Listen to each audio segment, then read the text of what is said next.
Good morning, everyone. Welcome back to another episode of Nate G219, to hell but back and better. First off, I want to apologize I haven't posted in a couple weeks. I was out of town for work because of those winter storms that rolled through the country. Second of all, I hope everybody had a great Christmas. I hope everybody got to spend time with their families and enjoyed the day, the festivities. Whatever holiday you had, I hope you enjoyed. I unfortunately was not home. I didn't get home until Tuesday night late. So when the girls wake up, we're going to have our Christmas here today. It's going to be an eventful day for us. So Merry Christmas to us. That being said, this story is just going to be a little compilation of things that you don't want to do while you're incarcerated, at least in the state of Indiana. Rule number 1: do not go in the shower without sandals on, without your shower shoes. Whenever you get to a facility, that includes county. There's only a couple I've been to that didn't give you shoes and clothing, but those are usually just 48-hour holding facilities. They don't even give you food at some of those. I'll do a story about that. Gary City Jail. It's not a place that anybody wants to go. You don't eat. You don't drink anything. It's just a horrible experience. But in a whole, and I'm pretty sure this is across the country, but rule number 1, when you walk into the jail or prison and you go to take the shower, you put your shower shoes on. Unless you want, the best scenario would be athlete's foot or something, but I mean, babies will start growing off your feet, because that's where every man goes to relieve frustration, if you know what I'm saying. Two. Unless you are a gang member, before you go get yourself incarcerated, don't become a gang member. Don't become one. Also, don't let anybody tell you that you are a gang member unless it's a prison gang. But if somebody's saying, come home, be a gangster disciple, come home, be whatever, that's not honored once you come home. You might be able to throw the signs up and do the handshakes inside, but you have no legit big homie. You don't have anybody. You're not certified from the streets, so you're not certified. You're just somebody that will fight with them. You're just a number for them while you're there. You're not a real gangster. A lot of people won't ever know that because they've turned out in prison. A lot of those are never coming home. All right, and 3, all right, prison is all about persona, how people portray you, how you look. And that means they portray you by who you hang out with. And that's why you got to be careful who you hang out with. There are sex offenders everywhere. There are gays everywhere, and which I have no problem with a gay person, which a majority of people don't. And I could have a gay friend sitting right here next to me while I'm on the streets and nobody think a thing about it. But the second I'm in prison associating with a gay guy, next thing you know, Nate G219 loves the cock. That's not true. But be careful about who you run with, because you will quickly be portrayed that. And a lot of times you won't even know that you're talking to somebody that likes children, or that when the cell door is closed, they're playing with a boy, or they are the boy. A lot of times you won't even know. I'll tell you a story about Pooh and Tony, Big Tony. Big Tony was a big thug. Big Tony had been down a long time. Big Tony was a booty bandit. But Pooh was talking to another guy or something like that. Big Tony caught an attempted murder for beating that guy up, and Big Tony was going to be home in less than 6 months. So be careful who you associate with.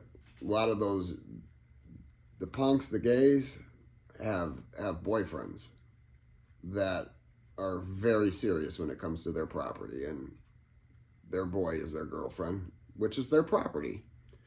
They're not to be played with. For another group that you definitely don't want to get involved with are the thieves. A lot of times there's a lot of thieves that run together. And a lot of people think it's just the gangs that are doing it. And granted, there are members of affiliations that are stealing things. But I know code to most affiliations that are not prison affiliations specifically say no stealing.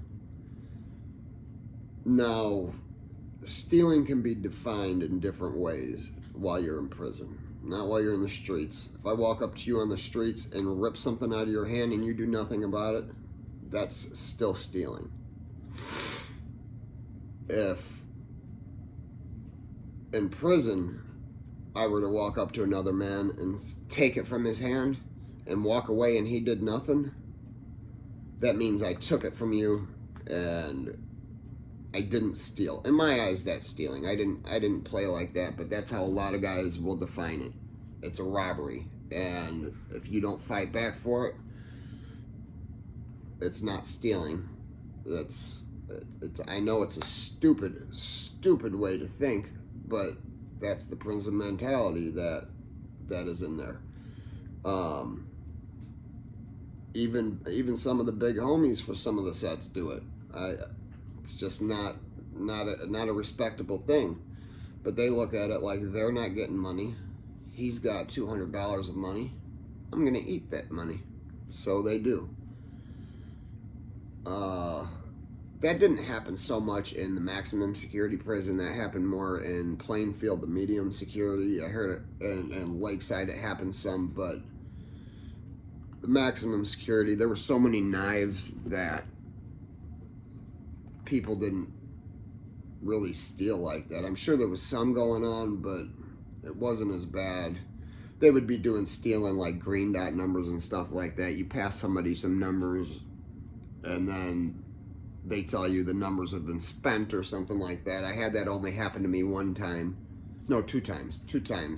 The first time I ended up getting double what was stolen back because he realized that I can make things happen. He didn't know until that point, until he stole it. The second time, it was about 3 weeks before I went home. It was a $25 green dot, nothing serious. And I bought the food I was getting, and then a couple days later, this guy, he said 2-1 Fatal. It's some gang out of Indianapolis, 2-1 Fatals. Somebody asked me if I was going to do a story about them or mention them. Here I'm mentioning them. Jeffrey Fugate. I'm going to call that pussy out by name. Try to say I spent $25 green dot, and I woke up one morning to him trying to yank my cell door open, but in the max joint we keep ourselves padlocked at night because it's an electronic open, so if it opens and you don't hear it, somebody can walk in and get you. So we all kept them locked. And I woke up to hearing it, and I let him in the cell. We handled our business. It was a pretty fair fight at that, but you got to remember I was going home in a week or two, and I told him, I said, you know what? I didn't steal this, so I am going to cancel this card when I get out. He's like, all right, do it. So it told me it wasn't him, but instead of waiting, I had the card canceled. I had the card canceled while I was there, and it got canceled the day before I left, and we were already on lockdown. So the guy I canceled on, his card, he lost over $20,000 is what the rumor going around was said. So the next morning, I left before any cell door opened either. So I don't know that he knew it was me, but I'm pretty sure he was going to try to kill whoever did it. But you know what, Jeffrey Fugate, that was your fault. You cost that man $20,000. You stole the money. I'm pretty sure, you freaking dope fiend meth head from Indianapolis. Yeah, you're a piece of shit, and I hope you see this. Sorry guys, that was a little rant.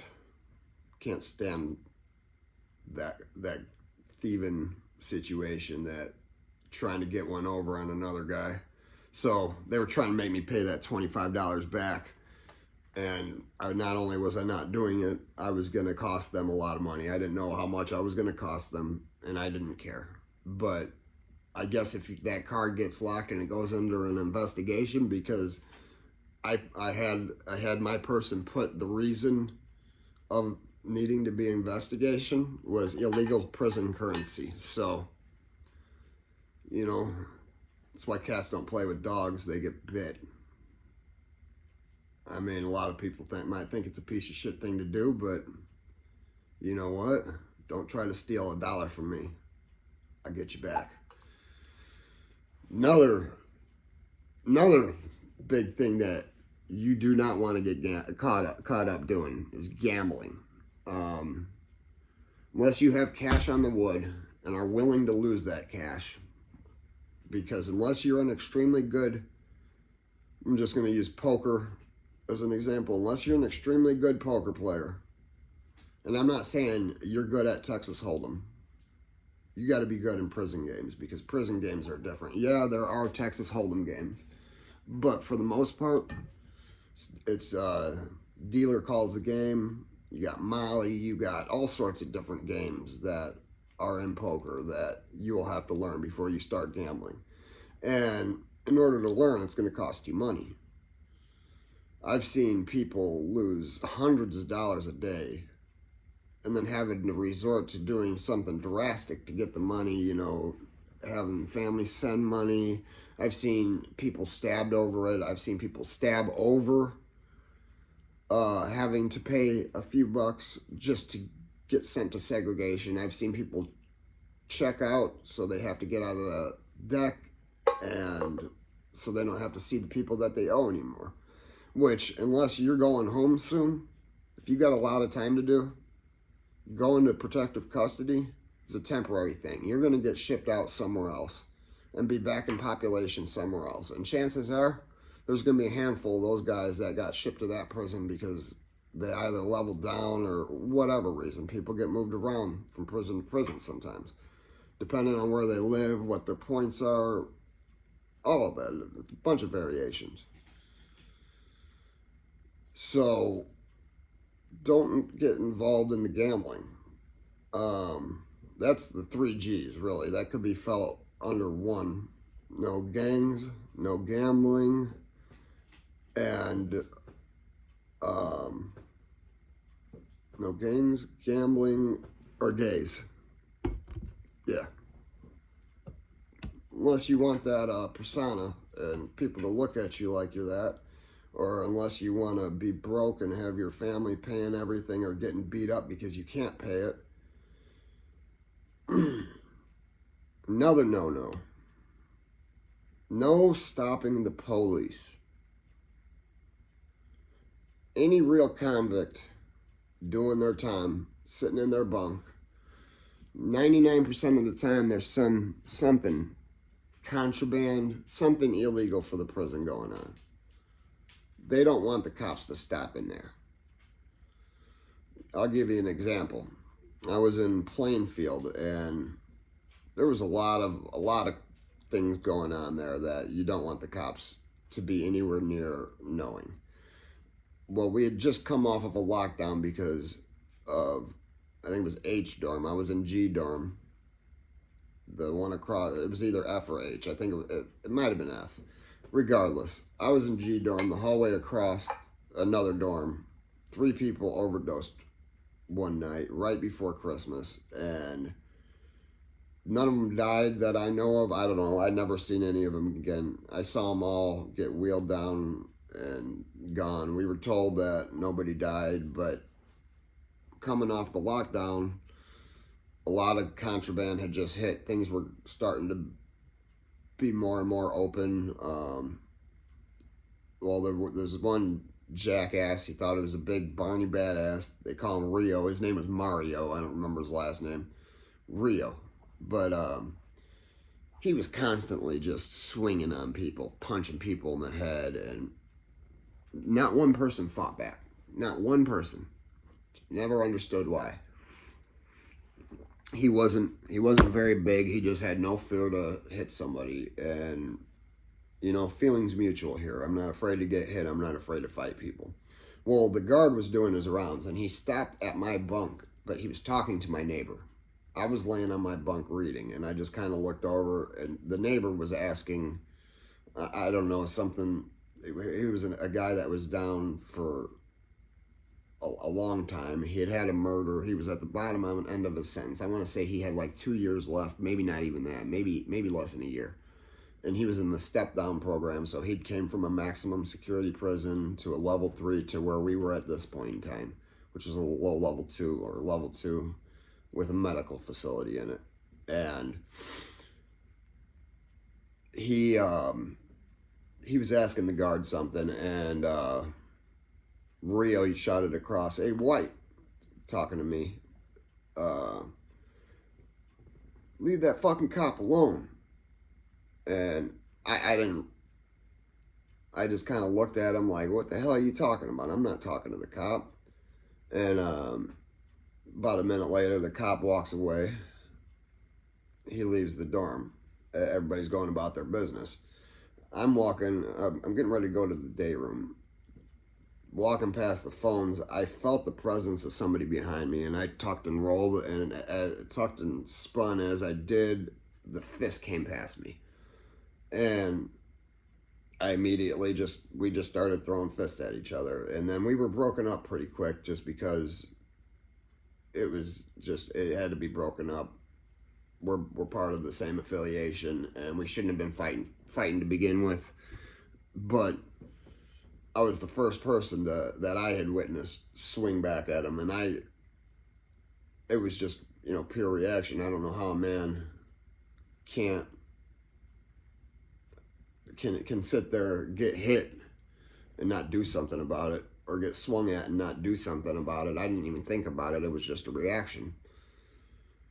But yeah, talking to cops can bring a whole world of mess. People can think that you're snitching. People just don't want the cops around. People think that you're just keeping the cops around to fuck with them like it's something personal. That old man had a very serious question to ask the police. And it was a very unnecessary thing to yell, but it wasn't the first time or the last time he had freaked out about cops in there on somebody else, though. I was just the first person to swing back on him. Let's see, another no-no. Another no-no is also involved with talking to the police, but if you get called down for questioning about something, you're more than welcome to go. But I promise when you come back, there's going to be a lot of concerns about what was asked. Reason being is you didn't ask one of your homeboys to come with you. Every time I got called down to the captain's office for questioning, I grabbed one of my brothers, one of my boys. "Hey, I need you to come with me. Where are we going?" "We're going to talk to the cops." "You're my witness." "You're my witness, that's it." And we go down there, he asks what happened. "Nothing, I don't know." And that being said, you're gone. Now, I have seen a couple people go down without one of their partners with them. But the reasoning, it was a significant reason. He was one of the shot callers. They were trying to avoid a situation from happening or something like that. But anyways, guys, I just wanted to do a little short video just to remind you guys I'm still alive, and you know, just to wish you a happy belated Christmas and all that. my family is going to be starting to get up here soon. And we still got these gifts to open, and I've got quite a bit of things to do today. So I hope everybody has a nice day. And this is another episode out. If they ain't hating it, you ain't making it.